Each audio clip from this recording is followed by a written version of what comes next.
Team Visma reveal their squad for the Vuelta 2025. Section 1. The Tactics. Operation Pogger Strike.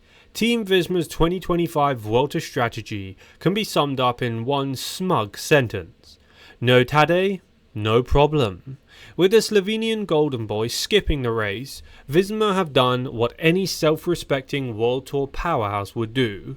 Turn the Vuelta into a glorified team training camp. Except the camp includes 3 Grand Tour winners, 3 Classic specialists, and one of the fastest rising climbers in the UK. Oh, and Victor Campagnarz, a man whose breakaway antics now count as a UNESCO heritage performance. The team is clearly here to suffocate the peloton. If Jonas Vingegaard doesn't win the overall, it'll be because Sepp Kuss got bored mid-race and decided to win it again for fun. They'll send Axel Zingel and Dylan van Baarle up the road on flat stages. Ben Tulit and Wilco Kelderman will pace the climbs like they're writing a training manual. And Victor Campagnarz will attack on descent so recklessly that you'll think you've tuned into a stunt show. Campagnarz has already proved in 2024 that chaos can actually be profitable. After calling his Tour de France Stage 18 victory, quote, a dream come true, and thanking, quote, my pregnant girlfriend and my team for believing in me. In Spain, expect to go full kamikaze on any stage that smells vaguely of a breakaway. The reality here is that tactics are less about whether they can win, and more about how embarrassingly early they can make everyone else crack. Will they try to get Jonas, Sepp and Matteo Jorgensen all in the top 3? Maybe. Will they pretend that they're only here for prepare for Worlds? Definitely. Section 2. Meet the Avengers and Lycra. If you're a rival DS reading the start list, you might as well stay in the team bus and order churros. This team is stacked to the point of absurdity. Jonas Vingegaard, multiple Tour winner, defending Vuelta champion, and the man who can make a mountain stage look like a coffee ride. Sure, he nearly had his season derailed by the Paris-Nice crash earlier, but here he is, terrifying everyone again. Matteo Jorgensen, the American revelation of 2025, who's equally at home on alpine climbs and wet Belgian cobbles. Sepp Kuss, the 2023 Vuelta champion, a man whose, quote, accidental Grand Tour victories are now an actual strategic problem for management. Wilco Kelderman, the dependable Dutch metronome who can pace climbs like he's holding a 350-watt candlelight vigil. Ben Tulit, fresh off of his 2025 Coppi El Batali overall win, calling it, quote, amazing after 5 tough race days, and praising his teammates. Spain will be a perfect playground for his climbing legs. Axel Zingel, France's wildcard sprinter and their Classiques man, useful on tricky finales. Dylan van Baarle, monument winner and lead-out guardian, here to protect Jonas from crosswinds and bad decisions.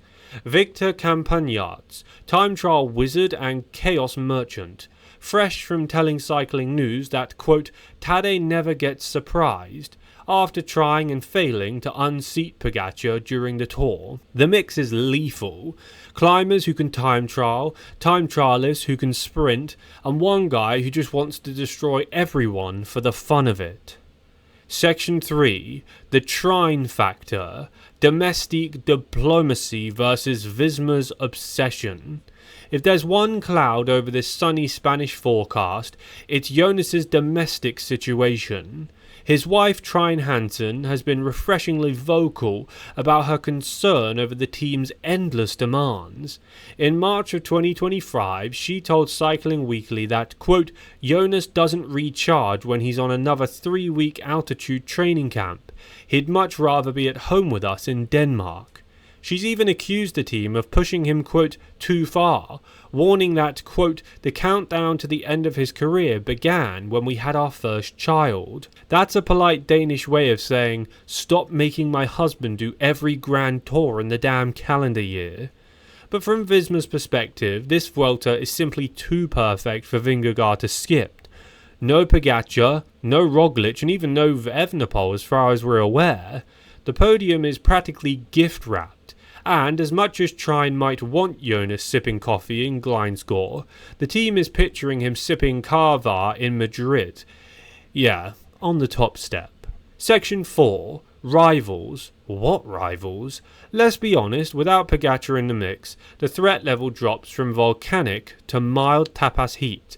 Sure, Enric Mas will be there, ready to ride defensively into third place like it's his birthright, but that's about as scary as it gets. Let's talk of young Spanish hope Juan Ayuso showing up if his post-Giro recovery actually goes smoothly.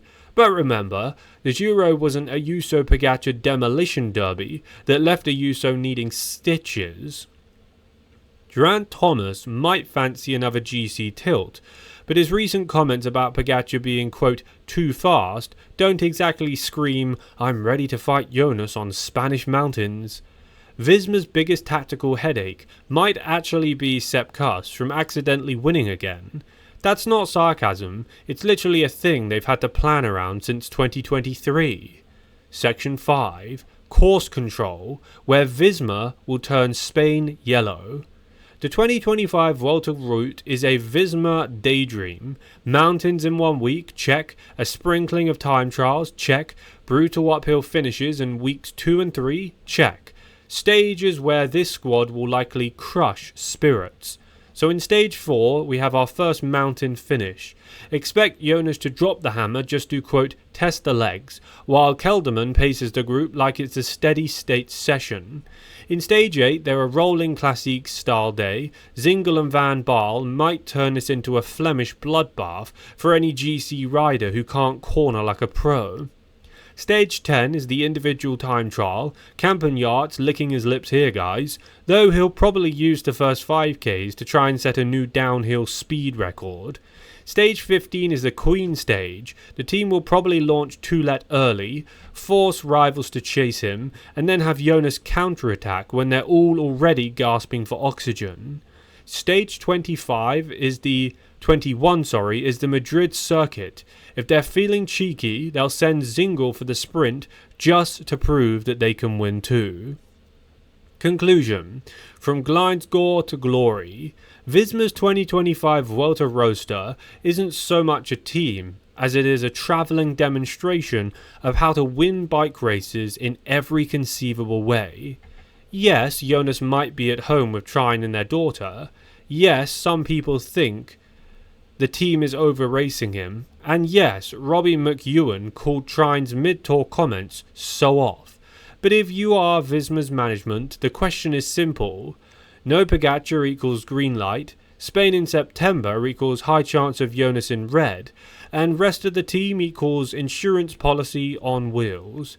The only real suspense is whether they'll make it look difficult, or win it so easily that the rest of us start begging Pogacar to show up next year just to make it fair.